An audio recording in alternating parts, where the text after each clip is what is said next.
नमस्कार जय जगन्नाथ। एई गरम रे दिन सारा काम करिकी थकी जाए टिके आराम करने को आसला बेलू देखिली मोर पिला माने मुह सुखई बसिछंती। मु पचारिबारु कहउछंती मामा आमे तुमको 2 दिन हेलानी कहूछु पूरी आ आलू कसा खाया पय, हेले आमे जानिछु तमे आजी सबुदिन भली से भात डाली आ भजा बनेछ। आमे सबुदिन से गोटे जिनिस खाई पारिबु नाही। तो मु तांको बुझेकी कहली हौ तमे माने एबे भात डाली खाई दियो, मु राती को तुम पक्का बनै देबी। किंतु मु ए गोटे जिनिस 2 दिन हेलाने कहूची, से माने आ मते विश्वास कले नाही। तो तांको जेमिति सेमिति करी खुआई की संध्या बेले मु लागी गली पूरी आलू कसा बनेबारे। मते फाइनली तांको मन पसंद रो खाइबा बनौथिबार देखी से माने बहुत खुशी हेले।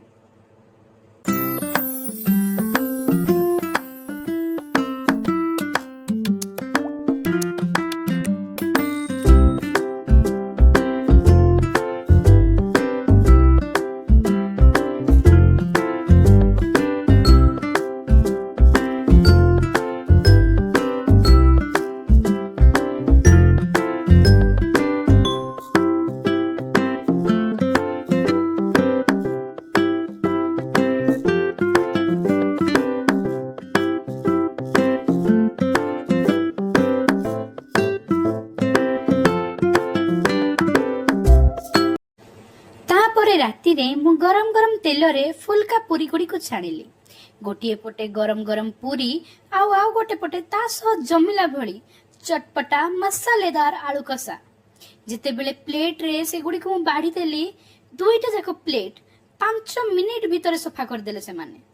खाई सारी बड़ पुओ मो गाल रे चुमाटे दे कहिला I love you mama, love you so much, तमे दुनिया रो सबठु बेस्ट मामा। से समय रे मो मन 7 आकाश ऊपर थिला, कारण गोटे पुओ जते बेले निज माँ रो खाइबा को किबा माँ को प्रशंसा कर दिए ना, माँ रो मन हृदय बैकुंठ धाम रे थिला भली लागे।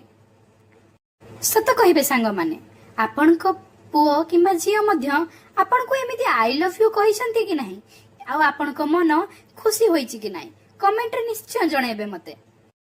किंबा आपण निज माँ को पाई मध्य कमेंट रे आई लव यू मामा लिखिकी गोटे रेड हार्ट टे कमेंट कर देबे।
जदि आपण मानकु भी आजिर एही माँ पिलांको स्वादर कहानी टी भल लागि थाए, तेबे वीडियो टी को गोटे लाइक निश्चिंत करिवे और निज माँ को पाई गोटे आई लव यू कमेंट मध्य करि देबे।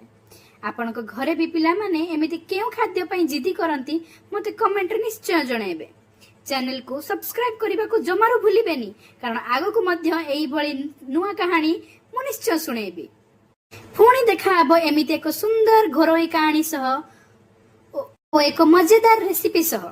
से पर्यंत विदाय नेउची। नमस्कार जय जगन्नाथ। सब्सक्राइब करने को जमारू भूलिबे नहीं। माटी हांडी रो बास्ना, से पुराना ग्रामर स्मृति, माँ हाथ रंधार बास्ना।